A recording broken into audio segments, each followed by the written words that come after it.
उत्तराखंड की धामी सरकार ने 6 फरवरी यानी बीते मंगलवार को विधानसभा में समान नागरिक संहिता यानी कि यूसीसी बिल पेश किया है और उत्तराखंड स्वतंत्र भारत का पहला ऐसा राज्य बना है जिसने संविधान निर्माताओं के समान नागरिक संहिता के लिए देखे गए सपने को धरातल पर उतारने की दिशा में कदम बढ़ाया है। बता दें कि इस बिल का उद्देश्य नागरिक कानूनों में एक रूपता लाना है, यानी कि प्रत्येक नागरिक के लिए एक समान कानून होगा। समान नागरिक संहिता में शादी, तलाक और जमीन जायदाद बंटवारे में सभी धर्मों के लिए एक ही कानून लागू होगा। सभी पंथ के लोगों के लिए विवाह, तलाक, भरण पोषण, विरासत और बच्चा गोद लेने में समान रूप से कानून लागू होगा। लेकिन इसको लेकर मुस्लिम पर्सनल लॉ बोर्ड का मानना है कि ये कानून मुसलमानों पर थोपने की तरह है। अगर इसे लागू किया जाता है तो मुस्लिमों के कई अधिकार खत्म हो जाएंगे, जैसे कि 3 शादियों का अधिकार नहीं रहेगा, शरीयत के हिसाब से संपत्ति का बंटवारा नहीं होगा और इसी वजह से इस बिल के पेश होते ही तमाम मुस्लिम संगठन इस बिल का जमकर विरोध कर रहे हैं।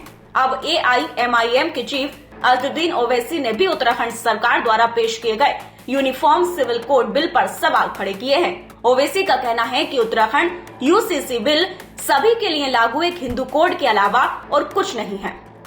सोशल मीडिया प्लेटफॉर्म X पर अजदुद्दीन ओवैसी ने पोस्ट कर सवाल किया है कि क्या कोई कानून एक समान हो सकता है यदि वे आपके राज्य के अधिकांश हिस्सों पर लागू नहीं होता है।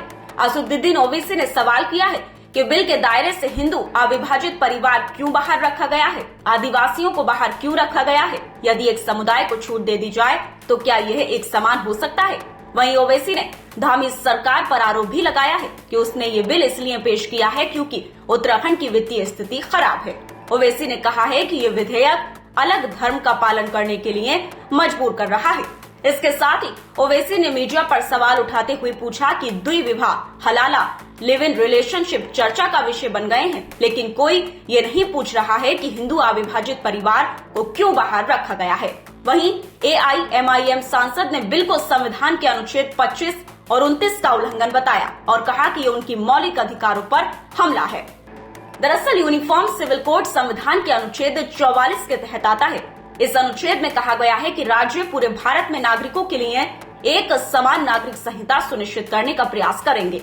इसी अनुच्छेद का हवाला देकर देश में यूसीसी लागू करने की मांग उठाई जा रही है। इसी को लेकर उत्तराखंड सरकार जल्द ही इस विधेयक को कानून का रूप देकर पूरे राज्य में लागू करने वाली है। एक तरफ लोगों का तर्क है कि इस कानून के लागू होने से जनसंख्या वृद्धि रोकने में मदद मिलेगी, तो वहीं दूसरी तरफ देश में इस समय इस बिल को लेकर बहस छिड़ गई है। तमाम मुस्लिम संगठनों का मानना है कि उनसे उनके मजहबी हक छीने जा रहे हैं। फिलहाल इस खबर में इतना ही। बाकी अपडेट्स के लिए बने रहिए न्यूज टाइम के साथ।